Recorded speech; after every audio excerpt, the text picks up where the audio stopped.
mana pelarut, yang mana zat terlarut, yang mana larutan. 3 komponen itu. Oke ya? Oke. Jangan pikir kimia itu susah ya. Kimia itu menarik, menyenangkan. Hitung. Nah, tuh. Tiap hari kalian lakukan, tiap hari bikin teh. Ya, oh iya, berarti saya buat larutan yang konsentrasi gulanya sekian banyak.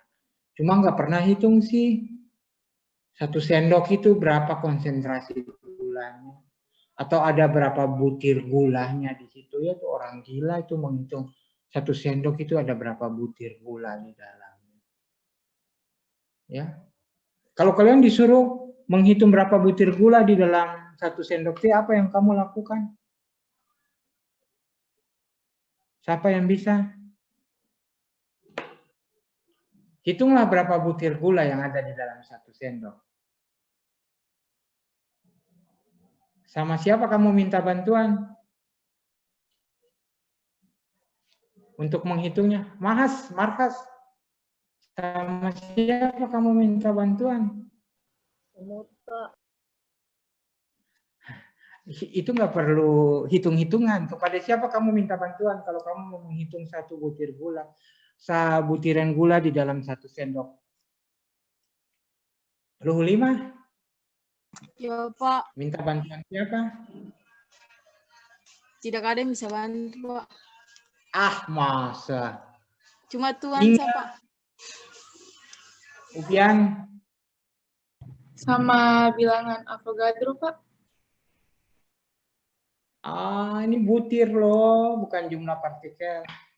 Ya, minta bantuanlah kepada semut yang merangkak. Kan dia bisa angka satu-satu. Oh iya, 1 semut bawa 1 semut. Kamu tinggal hitung aja berapa semut yang bisa. Ya. Jangan langsung aja. Ya. Jadi kalau hitung butir gula susah, hai semut-semut datang ambil ini gula. Ketika semut jalan kamu hitung 1, 2. Itu mah 2 hari lagi kamu ke rumah sakit gila. Ya, pekerjaannya menghitung jumlah semut. Iya. Bagian per sejuta. Sejuta tuh dia 0 berapa? 1 juta tuh dia 0 berapa? 6.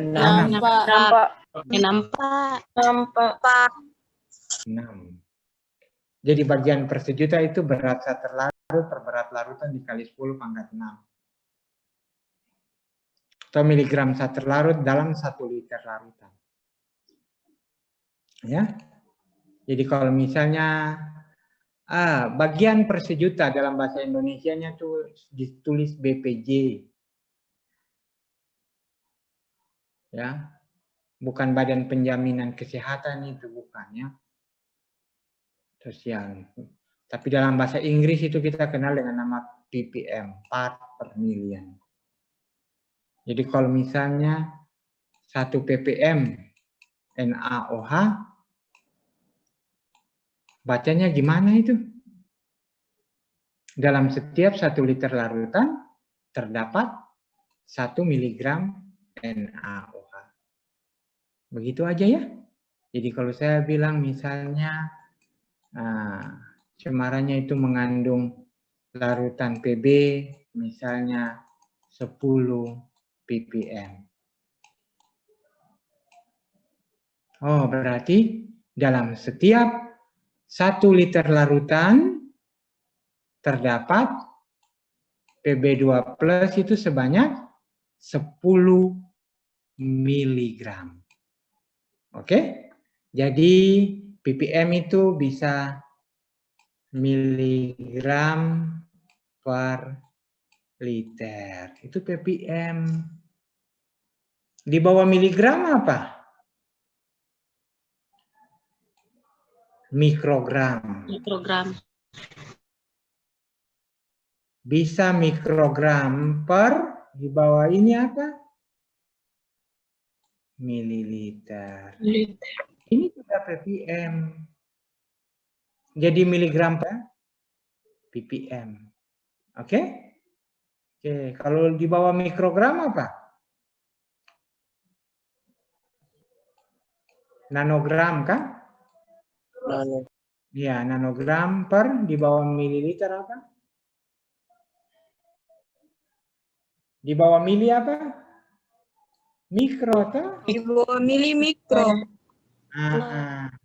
Jadi miligram per liter, mikrogram per mililiter, atau nanogram per mikroliter, semua ini kita sebut ppm.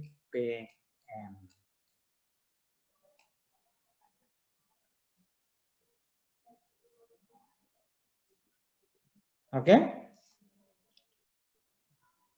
Kita sebut semua, ya. Jadi ppm itu bisa miligram per liter. Kalau ini diturunkan ke bawahnya mikrogram, ini juga harus diturunkan. Ya. Mikrogram per mililiter. Ini diturunkan ke nano, ini jadi mikro. Ah, tiga-tiga ini nih kita sebut ppm. Ya, itu. Jadi ini ppm. Orang tanya ppm yang mana? Oh, realnya ini Pak, miligram per liter. Boleh supaya tahu lalu mampu mengkonversi. Saya senang bukan hanya tahu. Ya. Bikin larutan ini sama dengan alat-alatnya sama dengan bikin apa? Molaritas. Ada yang harus ditimbang, ada yang harus diukur volumenya. Jadi sama dengan molaritas, sama dengan bikin persen berat per volume, ya, alat-alatnya sama. Cara kerjanya juga sama. Timbang berapa, lalu larutkan jadi apa, ya? Jadi perlu apa yang namanya alat ini namanya apa? Labu ukur. Bikin larutan yang ppm. Ya. Ada soal kasihnya. Nah, suatu larutan aseton dalam air mengandung sekian miligram aseton dalam 21,4 liter larutan. Jika kerapatan larutannya adalah 0,997 gram per sentimeter kubik. Sentimeter kubik ini setara dengan mililiter. Kalau desimeter kubik itu setara dengan liter. Hitunglah konsentrasi aseton dalam ppm.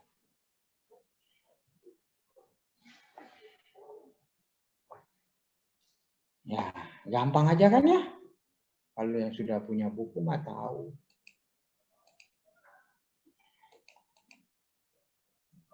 Oke, berat aseton per berat air kali 10. Nah, berat asetonnya berapa? 8,6 miligram. Atau berapa? 8,6 kali 10 pangkat minus 3 gram. Berat airnya berapa? 21,4 liter. Ya, kali 10 meter per liter dapat sekian gram.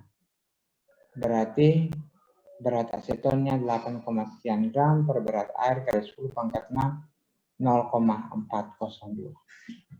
Yang nggak susah.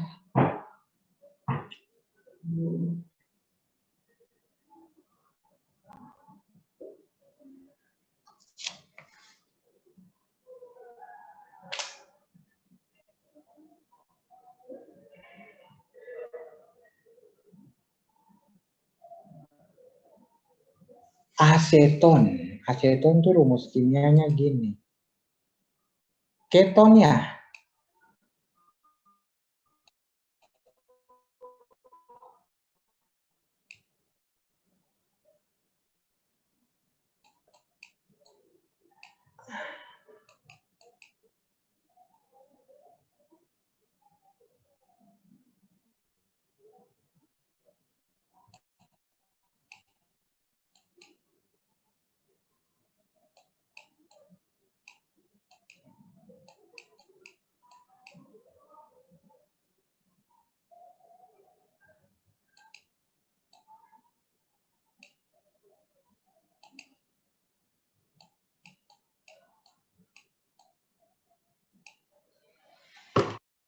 Iya ya, aseton rumus kimianya gitu ya, asetat. Metil asetat atau aseton. golongan keton. Keton rumus kimianya gini kan ya. RCO gitu kan ya. Nah, Anda kan rumus kimianya aseton gini. Ini C berapa, H berapa O? C3H6. H6O.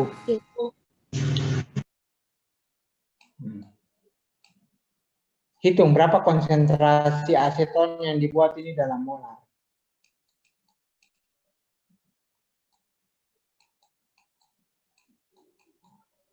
Oke, hitung.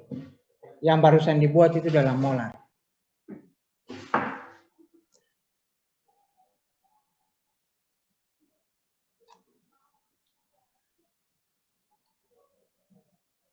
Kita sampai jam 12 berapa ya? 12.30, Pak.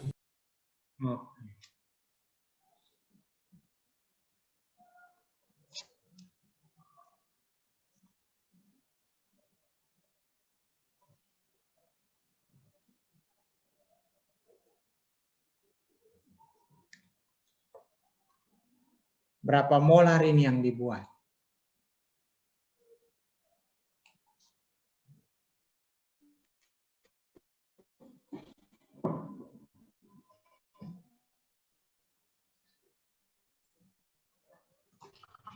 C12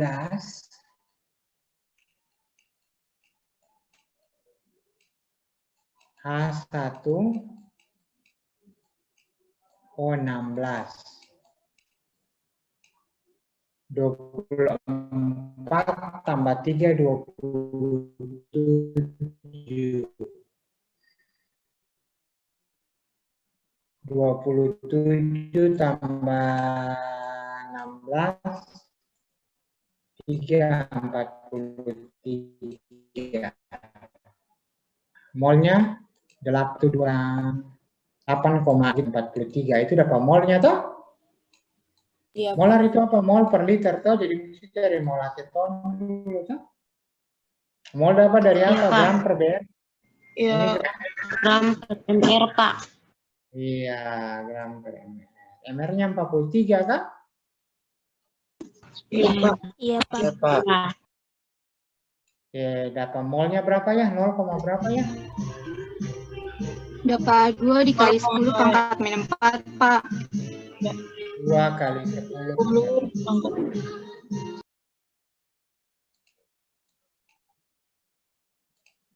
Oke.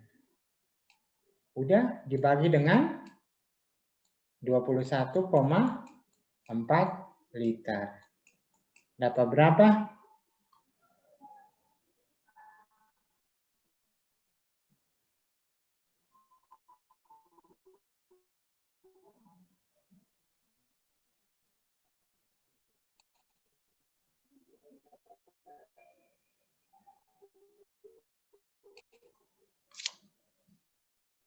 Dapat berapa itu? 1, berapa kali 10 pangkat minus berapa?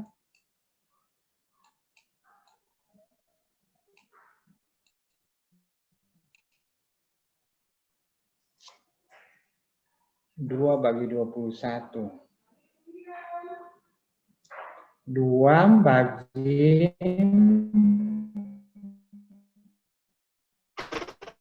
2 bagi 21.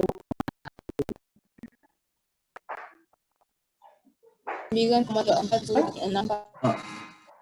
Kali 10 pangkat minus 1, 2 tambah 4. Minus 6 kan? iya, Pak, minus 6. Udah gitu aja. 2 bagi 21,1 itu kan 0,094,7.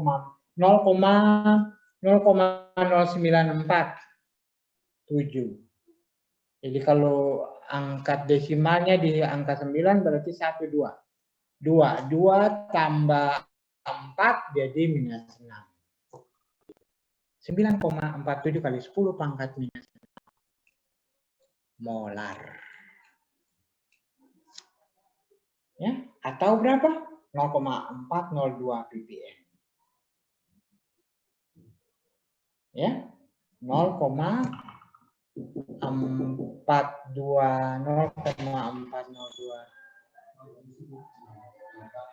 Tentang apa?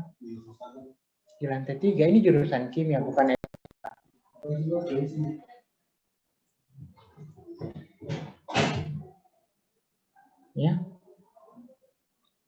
Oke, bisa mampu mengkonversi dia. Nah, nanti soal ujiannya itu bukan masalah konsentrasinya. Kalian harus mampu mengkonversi. Saya tekankan di situ. Harus mampu untuk mengkonversi larutan. Ini bisa saya hapus? Bisa, Pak.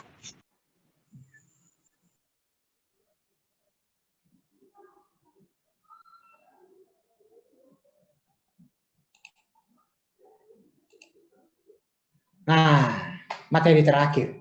Kalau hari ini selesai, berarti sampai jumpa di ujian. Hari Selasa depan, geologi ya, geologi sama TGL. Hari Selasa depan sudah Pak Teis yang masuk. Ya. Kalian nggak ketemu saya lagi. Ya, yang marah-marah, nggak nyaut ya. Sifat koligatif itu apa? Sifat yang hanya bergantung pada banyaknya partikel zat terlarut dalam larutan dan tidak bergantung pada jenis atau sifat zat terlarutnya. Jadi kalau larutan itu mudah menguap, sifatnya ya, tidak dipentingkan. Yang dipentingkan hanya bergantung pada banyaknya partikel zat terlarut.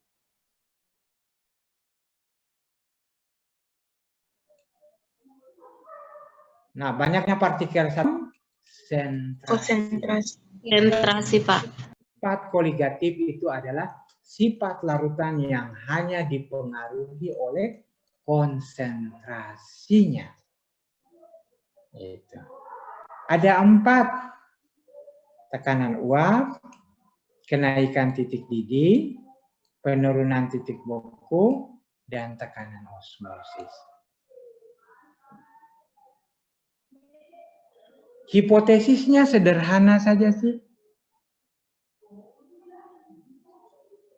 Kalau air murni, ya kan ceritanya ini kan konsentrasi, larutan. Larutan itu ada apa? Ada pelarut dan ada zat Terlarut. Jadi misalnya begini, misalnya pelarutnya air. Air ketika dididihkan 100 derajat. Mendidih pada 100 derajat. Ya. Kamu masukkan apapun ke dalamnya yang dapat larut, garam, gula, apapun yang bisa larut di dalam air tadi, ketika kamu didihkan dia, pasti titik didihnya akan naik. Ketika kamu dinginkan dia, pasti titik bekunya akan turun. Jadi kalau misalnya air murni mendidih 100, ya, kamu tambahkan garam, dia akan mendidih lebih dari 100 derajat. Air murni dia akan membeku pada 0 derajat Celcius.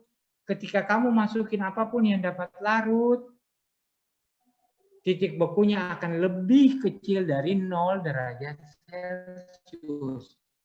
Makanya disebut penurunan titik beku, kenaikan titik didih. Penurunan tekanan uap. Tekanan uapnya juga akan turun. Ya, tekanan osmosisnya juga akan berubah. Ya. Air mendidih coba colok tangan. Colok saja. Colok lalu angkat cepat-cepat. Teng gitu ya. Panas. Lalu habis itu coba taruh bubur, masak bubur. Lalu kalau akan cuma mendidih colok ulang. Lalu tes dengan tangan sendiri. Mana yang lebih panas? Ya. Jelas bubur. Karena di situ sudah ada sesuatu. Walaupun nasi itu yang larut. Tetapi ada ya bagian-bagian yang larut di situ. Ya. Gitu.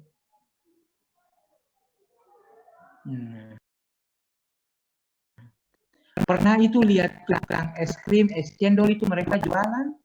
Kenapa?